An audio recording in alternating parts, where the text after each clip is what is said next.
Most welcome to my channel. A lot of thanks for supporting me a lot. Again and again thank you. आज हम लोग start करेंगे NCERT science का chapter 14। Chapter का नाम है प्राकृतिक संपदा, नेचुरल रिसोर्सेज। चैप्टर का नेम है प्राकृतिक संपदा, जिसे नेचुरल रिसोर्सेज कहते हैं। फर्स्ट टॉपिक हमारा क्या है? जीव मंडल, बायोस्फीयर। बायोस्फीयर क्या होता है? जीव मंडल क्या होता है? पृथ्वी का वह भाग जहाँ वायुमंडल, एटमॉस्फेयर, स्थल मंडल जिसे लिथोस्फेयर कहते हैं, और जल मंडल, हाइड्रोस्फेयर, सब एक दूसरे से मिलकर जीवन को संभव बनाते हैं। यानी जीव मंडल जो है कहीं ना कहीं पृथ्वी का वह भाग है जहाँ एटमॉस्फेयर, लिथोस्फेयर और हाइड्रोस्फेयर, मान लीजिए ये हाइड्रोस्फेयर है, तो इसका तीनों का जो मिक्स वाला पार्ट जो है यही हमारा क्या हो गया? ये हमारा जीव मंडल हो गया। ये हमारा जीव मंडल हो गया, बायोस्फीयर जिसको बोलते हैं। तो बायोस्फीयर क्या है? पृथ्वी का वह भाग जहाँ वायुमंडल, स्थल मंडल और जल मंडल एक दूसरे से मिलकर जीवन को संभव बनाते हैं। अब आते हैं नेक्स्ट टॉपिक हमारा, जीव मंडल के घटक। तो दो प्रकार के घटक होते हैं जीव मंडल के। पहला घटक होता है बायोटिक कंपोनेंट और दूसरे वाले को अबायोटिक कंपोनेंट कहते हैं। फर्स्ट वाला जो है जैविक घटक, जिसको बायोटिक कंपोनेंट कहते हैं। दूसरा क्या है? अजैविक घटक, जिसको अबायोटिक कंपोनेंट कहते हैं। सभी जीव बायोटिक कंपोनेंट में है। सभी जीव जो सभी जीव हैं, मतलब सभी जीवित जीव जो हैं, पौधे, जंतु और सूक्ष्म जीव, ये सारे जैविक घटक होते हैं। मतलब जो जिंदा हैं, जो लिविंग थिंग्स हैं, उनको जैविक घटक कहा जाता है। बायो मीन्स वैसे भी लाइफ होता है, तो बायो मीन्स लाइफ है, यानी जितने सारे जीव जंतु जीवित हैं उन सभी को जैविक घटक कहते हैं। और जैविक घटक क्या होता है? तो अजैविक घटक है हमारा निर्जीव घटक। और बायोटिक कंपोनेंट का मतलब निर्जीव घटक, यानी वायु, जल, मृदा, ये सारे क्या हैं? अजैविक घटक हैं। और बायोटिक कंपोनेंट, दोनों में डिफरेंस बस इतना का है कि जैविक घटक जीवित होते हैं और जैविक घटक मृत होते हैं, निर्जीव होते हैं। अब आते हैं नेक्स्ट हमारे टॉपिक पे। नेक्स्ट हमारा टॉपिक है वायु, यानी जीवन का श्वास। एयर जो है वो क्या है? जीवन का श्वास है। तो देखते हैं इसमें क्या है। वायुमंडल, फर्स्ट हम लोग को क्या पढ़ना है? वायुमंडल। वायुमंडल क्या होता है? तो वायु की वह परत जो पृथ्वी को एक कंबल की तरह ढके रहती है, यानी ब्लैंकेट की तरह अगर पृथ्वी को कोई ढका हुआ है तो वो हमारा वायुमंडल, एटमॉस्फेयर है। वायु की वह परत जो पृथ्वी को एक कंबल की तरह ढके रहती है उसे ही वायुमंडल कहते हैं। अब आते हैं कार्य क्या है इसका। तो वायु उष्मा का कुचालक होती है, यानी नॉन कंडक्टर ऑफ हीट होता है, इसीलिए यह दिन के तापमान को अचानक बढ़ने से रोकती है। यानी वायु जो है उष्मा का कुचालक होती है, इसीलिए दिन का तापमान जो है उसको अचानक बढ़ने नहीं देती है, रोकती है उसको। और रात के समय भी उष्मा को बाहरी अंतरिक्ष में जाने की दर को कम करके औसत तापमान को नियंत्रण रखती है। यानी दिन के समय ज़्यादा गर्म नहीं होने देती है और रात के समय ज़्यादा ठंडा नहीं होने देती है। इस तरह से एक औसत तापमान जो है वो बना के रखती है। इससे हम लोगों को जीवित रहने में हमारी सुविधा बढ़ाती है। यानी हम लोगों को यहाँ पृथ्वी पे जो जीवन संभव है ये वायु के इसी उष्मा का कुचालक गुण के कारण है, जो दिन में ज़्यादा गर्म नहीं करती है और रात के समय ज़्यादा ठंडी नहीं होने देती है। नेक्स्ट हमारा टॉपिक है वायु का संगठन। तो संगठन वायु का कैसा है? नाइट्रोजन, ऑक्सीजन, कार्बन डाइऑक्साइड, अन्य गैसेस मिलके वायु बनती है। तो नाइट्रोजन जो है 78% होता है। सबसे ज़्यादा मात्रा जो है वायु में नाइट्रोजन का ही होता है, 78%।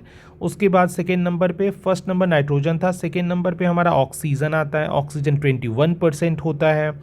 और थर्ड नंबर पे कार्बन डाइऑक्साइड आता है। ये जनरली 0.047 बुक्स में दिया होता है, लगभग इतने अमाउंट में होती है, धीरे धीरे बढ़ते जा रहा है। जलवाष्प और अन्य गैसेस बाकी होती है, यानी 78% नाइट्रोजन, 21% ऑक्सीजन, दोनों मिला के हो जाता है 99।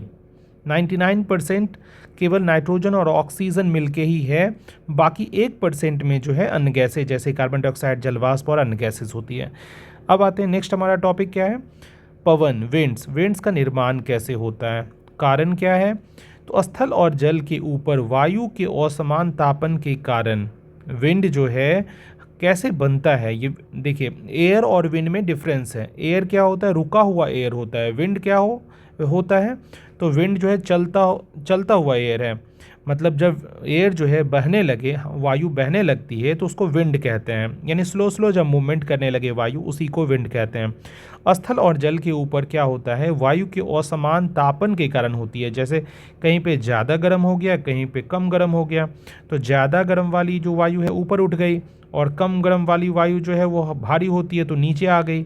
तो ऊपर उठने और नीचे भरने, ये जो मूवमेंट होता है, अलग अलग एक्टिविटी होता है, इसके कारण वायु चलने लग। अब नेक्स्ट क्या है हमारा, दिन में स्थल और जल की तुलना में दिन में जो है स्थल यानी लैंड जो है, धरती, वो जल की तुलना में तेज़ी से गर्म होता है। वो ध्यान रखना है, दिन में हमारा जो स्थल है वो जल की तुलना में तेज़ी से गर्म होता है, क्योंकि सॉलिड होता है। इसलिए स्थल के ऊपर जो है वायु गर्म होकर ऊपर उठ जाती है। अभी जस्ट यही बता रहे थे डायग्राम से कि क्या होता है कि लैंड यानी स्थल की जो वायु है वो गर्म हो गई तेज़ी से, और गर्म हो गई तो ऊपर उठ गई, क्योंकि हल्की हो जाती है वायु, गर्म होकर ऊपर उठती है और वहाँ निम्न दाब का क्षेत्र बन जाता है, यानी लो प्रेशर हो जाता है। अगर वायु उठ गई तो वहाँ तो कुछ नहीं रहेगा, तो वो सारा लो प्रेशर का जोन बन जाता है, एक क्षेत्र बन जाता है। फिर क्या होगा, समुद्र के ऊपर की ठंडी वायु निम्न दाब वाले क्षेत्र की ओर बहती है। यानी समुद्र के ऊपर की जो वायु है, जो अभी ठंडी है, जो भारी वायु है, वो वहाँ पे हाई प्रेशर में है और यहाँ लो प्रेशर हो गया है, तो वहाँ से यानी समुद्र की ओर से इधर यानी लो प्रेशर में, जहाँ पे दिन में गर्म हो गया था स्थल और वहाँ की वायु उठ गई थी, वहाँ वो आ जाता है।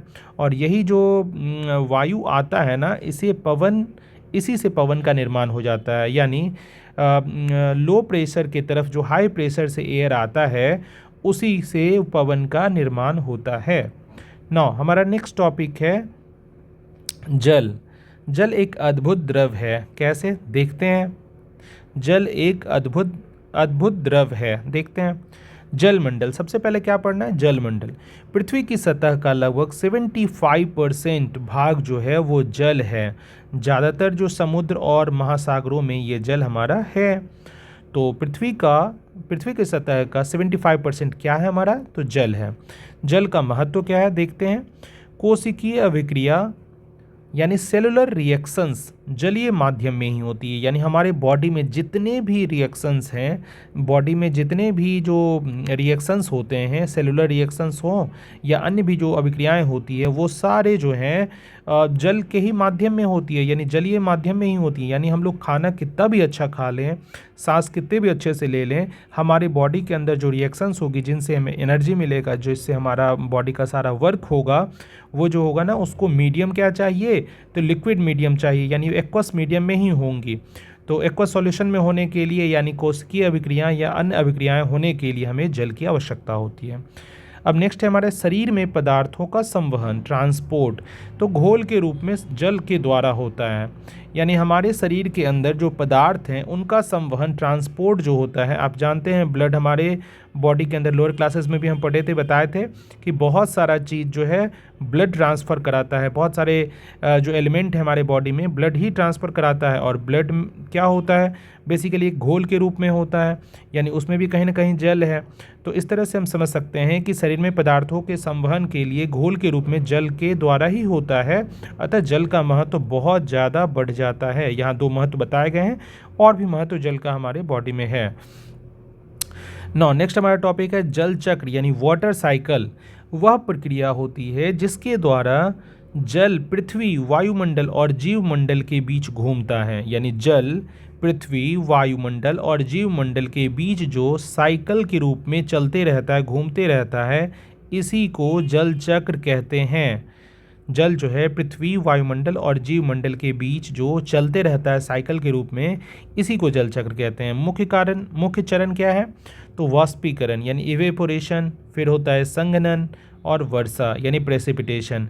तीनों अलग अलग से देखते हैं। वाष्पीकरण क्या होता है? इवेपोरेशन। इवेपोरेशन का मतलब है जल के सतह से जल का भाप में परिवर्तन होना अपने आप, ये वाष्पीकरण कहलाता है। मतलब किसी भी टेम्परेचर पे, ऐसा नहीं कि गर्म करेंगे तभी होगा। यानी तालाब, नदियाँ, समुद्र, इन सब से जो जल का सरफेस होता है, जो जल का जो सतह होता है, जल की बूंदें जो है जल का सतह से भाप में बदलते रहती हैं। जल जो है भाप में अपने आप बदलते रहता है, ये इवेपोरेशन कहलाता है। फिर संघनन क्या है कि सतह जो है कोई भी सतह अगर ठंडी मिलती है भाप को, तो वो कंडेंसेशन होके वहाँ पे वो जमा हो जाता है। यानी भाप से द्रव में, यानी वाष्प से द्रव में परिवर्तन ही संघनन है। और वर्षा क्या होती है? तो जब संघनन हो गया और ऊपर चली गई ठंडी होके वो वायु, ठंडे वायु में, यानी वो वाष्प से वो द्रव में परिवर्तित हो गई, तो अब वो प्रेसिपिटेट हो जाएगी, भारी होके नीचे गिरने लगेगी, जिसे ही वर्षा कहते हैं।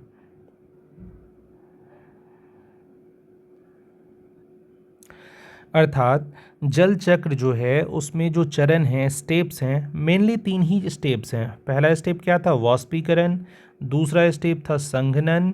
और तीसरा स्टेप हमारा क्या था? वर्षा, प्रेसिपिटेशन। यानी सबसे पहले इवेपोरेशन यानी वाष्पीकरण होगा, फिर उसका संघनन होगा, फिर जाके वर्षा होगा।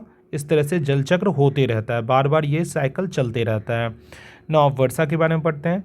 जल वाष्प जो है ठंडी होकर, अभी जस्ट डिस्कस कर रहे थे, जल वाष्प ठंडी होकर जल की बूंदों यानी संघनित रूप में बादलों का निर्माण कर लेती है, और जो भारी होने पर वर्षा के रूप में नीचे गिर जाती है।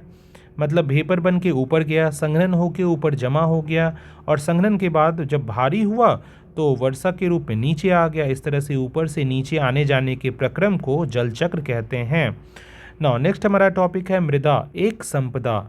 मृदा क्या है? यानी सॉइल क्या है? हमारी एक संपदा है। तो देखते हैं इसमें क्या है। मृदा का निर्माण कैसे होता है, सबसे पहले पढ़ेंगे।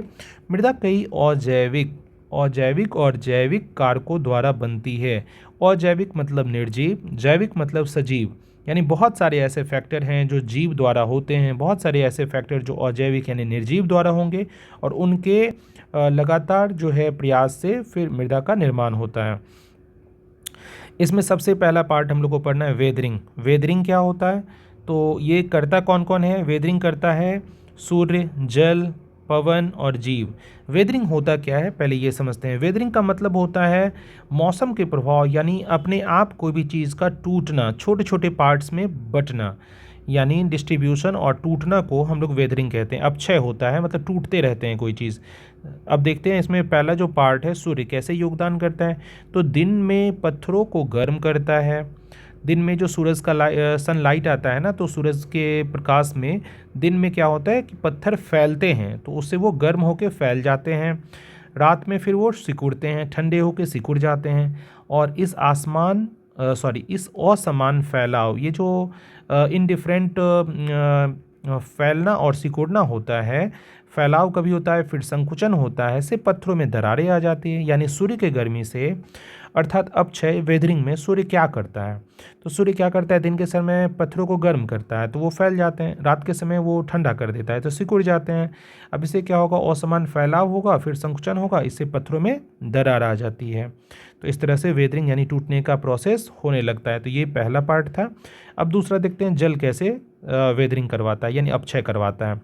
तो बहता जल जो है पत्थरों को तोड़ता है। जल जो है बहकर, मतलब नदी जो है पत्थरों के बीच से यानी पहाड़ों पर से निकलती है, तो पत्थरों को वो तोड़ देती है और कणों को एक स्थान से दूसरे स्थान तक लेके आ जाती है। इस तरह से वो वेदरिंग यानी अपक्षय में योगदान करती है, यानी मृदा बनाने में ये भी बहुत इंपॉर्टेंट योगदान करती है। अब है पवन। पवन क्या है? तो पवन क्या करेगा? पवन भी रेत और पत्थर के कणों को घिस कर मृदा निर्माण में मदद करती है। यानी पवन क्या करता है? तो पवन भी रेत और पत्थर के कणों को घिस कर वो मृदा निर्माण में मदद करती हैं। अब नेक्स्ट इसके बाद क्या है? जीव। तो लाइकेंस या मॉस कहते हैं, वो जीव क्या करते हैं? तो कुछ जीव जो हैं चट्टानों से अम्ल स्रावित करके उन्हें तोड़ते हैं, चट्टानों से अम्ल स्रावित कर देते हैं और उन्हें तोड़ देते हैं। इस तरह से हम ये देख रहे थे कि सूर्य, जल, पवन और जीव चारों मिलकर मृदा के निर्माण में किस तरह से योगदान करते हैं, यानी वेदरिंग जो प्रोसेस होता है उसको कैसे करवाते हैं। तो ये 3-4 जो हम लोग देखे उसमें जैविक और अजैविक घटक भी था। जैसे जैविक घटक में जीव लास्ट वाला ऑप्शन था, और ये सूर्य, जल और पवन जो है अजैविक घटक है। तो इस तरह से मृदा के निर्माण में इन लोगों का योगदान है। अब नेक्स्ट हम लोग देखते हैं ह्यूमस। ह्यूमस क्या करता है? तो मृदा में पाए जाने वाले सड़े गले जैविक पदार्थ को ह्यूमस कहते हैं। ह्यूमस क्या होता है? तो मृदा में पाए जाने वाले जो सड़े गले जैविक पदार्थ हैं, जैविक पदार्थ मतलब वो जीवित पदार्थ से आए हैं, उनको ही ह्यूमस कहा जाता है। महत्व तो क्या होगा इनका? ह्यूमस जो है मृदा को पोरस बनाते हैं, संरंध्र बनाते हैं, जिससे उनकी जल धारण क्षमता बढ़ जाती है। यानी ह्यूमस जो है वो करता क्या है? अगर ह्यूमस मिट्टी में मिला देना तो मिट्टी में जल जो रखने की क्षमता होती है, जल धारण करने की क्षमता, वो बढ़ जाती है। इसी को संरंध्र या पोरस कहा जाता है। अब नेक्स्ट हमारा टॉपिक है मृदा प्रदूषण, सॉइल पॉल्यूशन। ये क्या होगा? उर्वरकों और कीटनाशकों के अत्यधिक प्रयोग से, अभी हम लोग अधिक से अधिक जो हमारी जनसंख्या बढ़ रही है उसके लिए अधिक से अधिक प्रोडक्शन करवाने के चक्कर में हम लोग क्या करते हैं? अधिक से अधिक उर्वरक और कीटनाशकों का उपयोग करते हैं। अत्यधिक उपयोग होने से मिट्टी की उर्वरता जो है कम होती जा रही है और मृदा प्रदूषण भी बढ़ता जा रहा है। प्रोडक्शन तो बढ़ जाता है लेकिन मिट्टी की उर्वरता पे इसका उल्टा प्रभाव पड़ता है और मृदा प्रदूषण भी बहुत ज़्यादा बढ़ता है। तो ये तो था मृदा प्रदूषण। अब जो हमारा नेक्स्ट टॉपिक है वो है जैव रासायनिक चक्र, यानी बायो जियो केमिकल साइकिल्स। जैव रासायनिक चक्र देखते हैं। जीव मंडल के अजैविक और जैविक घटकों के बीच जो है पदार्थों के चक्रीय प्रवाह को ही जैव रासायनिक चक्र कहते हैं। यानी जीव मंडल जो हमारा बायोस्फीयर है, जो जस्ट बताए थे, लिथोस्फीयर, हाइड्रोस्फीयर और एटमॉस्फेयर, तीनों को मिला के जो बनता था ये बीच वाला पार्ट, लिथोस्फेयर, हाइड्रोस्फेयर और थर्ड वाला एटमॉस्फेयर, हाँ, तीनों को मिला के जो बनता था वो बायोस्फीयर होता था। तो बायोस्फीयर में यानी जीव मंडल में अजैविक और जैविक घटक यानी जीवित पदार्थ, जीवित फैक्टर्स, लिविंग फैक्टर और नॉन लिविंग फैक्टर, दोनों के बीच जो पदार्थों का चक्रीय प्रवाह होगा, चक्रीय प्रवाह मतलब साइक्लिक जो एक फ्लो होगा, उसी को हम लोग क्या कहेंगे? जैव रासायनिक चक्र कहते हैं। इसमें सबसे पहले हम लोग को जल चक्र पढ़ना है, जो कि ऊपर में हम लोग डिस्कस ऑलरेडी कर रखे हैं।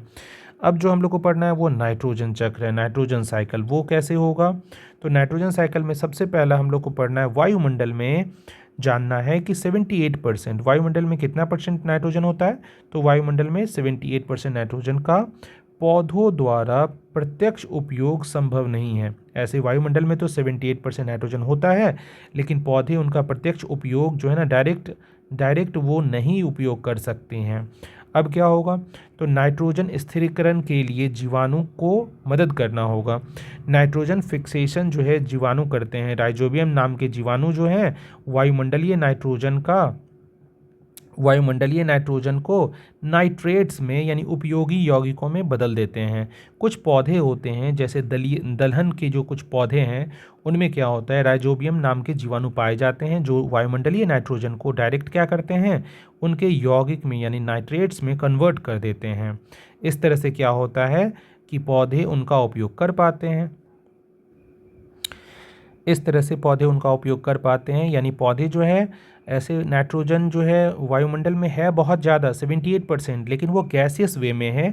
तो गैसेस के वे में ना वो पौधे उनका उपयोग डायरेक्ट नहीं कर पाते हैं, यही प्रॉब्लम होता है। इसका सॉल्यूशन क्या है कि वायुमंडल में नाइट्रोजन जो है नाइट्रेट्स के रूप में वो कौन बदलते हैं, जीवाणु बदल देते हैं, जिनका नाम राइजोबियम होता है। ये दलीय पौधों में लिग्नस प्लांट में पाया जाता है। अब है विनाइट्रीकरण। विनाइट्रीकरण क्या होता है? डीनाइट्रिफिकेशन। कुछ जीवाणु जो है नाइट्रेट्स को वापस गैस या नाइट्रोजन में बदल देते हैं। यानी पहले क्या हुआ, गैस से यौगिक में बदल दिए नाइट्रोजन को जीवाणु, जिनका नाम था राइजोबियम।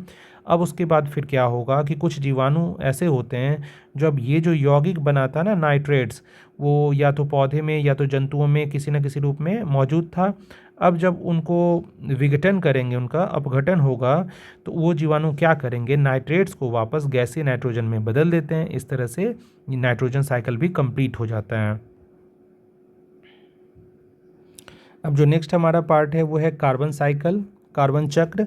तो कार्बन डाइऑक्साइड CO2 जो है मुख्य रूप से वायुमंडल में पाया जाता है और जल में घुली हुई अवस्था में भी होता है। यानी कार्बन डाइऑक्साइड मुख्य रूप से वायुमंडल में भी होता है और जल में भी घुली हुई अवस्था में होता है। उपयोग इसके क्या हैं?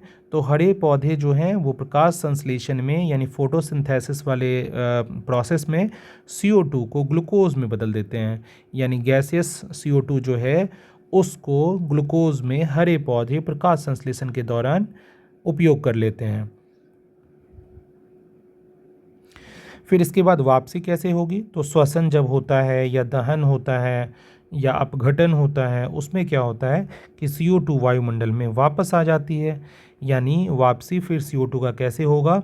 तो श्वसन के दौरान, दहन होते समय और अपघटन यानी डिकम्पोजिशन होने के दौरान जो CO2 होता है वो वायुमंडल में वापस आ जाती है। इस तरह से कार्बन चक्र भी कंप्लीट हो जाता है।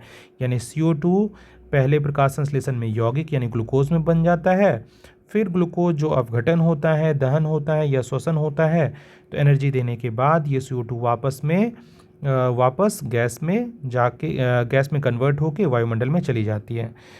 इसके बाद जो नेक्स्ट हमारा साइकिल है वो है ऑक्सीजन साइकिल। ऑक्सीजन साइकिल क्या है? उपयोग कैसे होगा? तो श्वसन और दहन में उपयोग हो जाता है और वापसी कैसे होता है? तो प्रकाश संश्लेषण द्वारा वापस हो जाता है।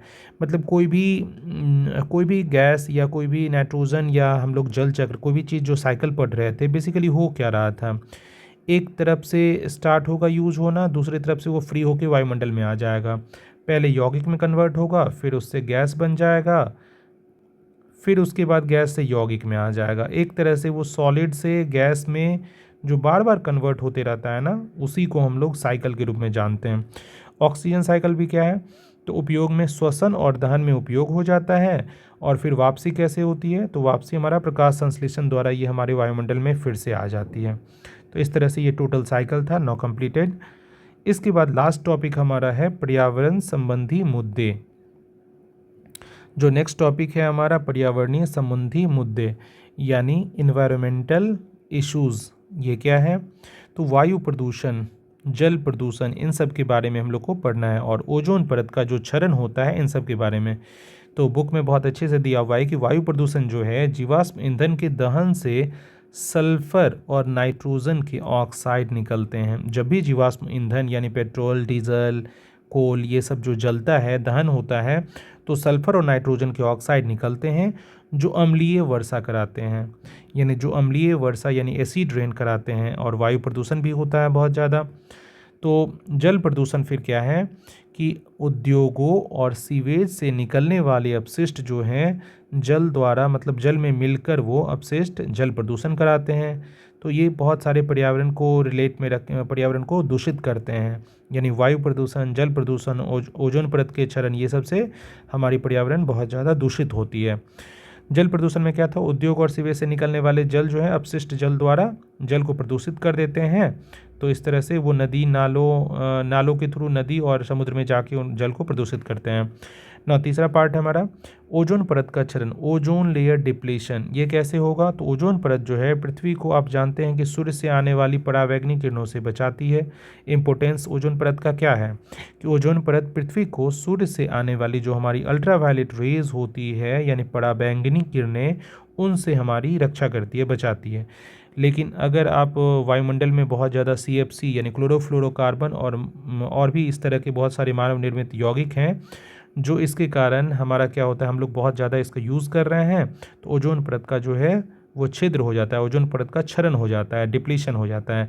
और ये CFC और भी इस तरह के जो पदार्थ हैं कहाँ कहाँ पाया जाता है? तो हम जो घरों में AC यूज़ करते हैं, रेफ्रिजरेटर यूज़ करते हैं या फोम्स यूज़ करते हैं, जो सेविंग क्रीम का फोम होता है, और भी बहुत सारा कॉस्मेटिक्स में CFC पाया जाता है। तो ओजोन परत का क्षरण हम लोग क्या पढ़े कि ओजोन क्यों ज़रूरी है? तो ओजोन जो है पृथ्वी को जो है सूर्य से आने वाली परावैंगनी किरणों से बचाती है। और दूसरा है कि CFC जो है क्लोरोफ्लोरोकार्बन और अन्य मानव निर्मित यौगिक जो हैं उनसे इनका क्षरण हो जाता है। तो ये ऑल अबाउट ये सारा टॉपिक था इस चैप्टर का। A lot of thanks for watching. Complete हुआ ये सारा topic. A lot of thanks for watching. Again and again thanks for like, share and subscribe. A lot of thanks.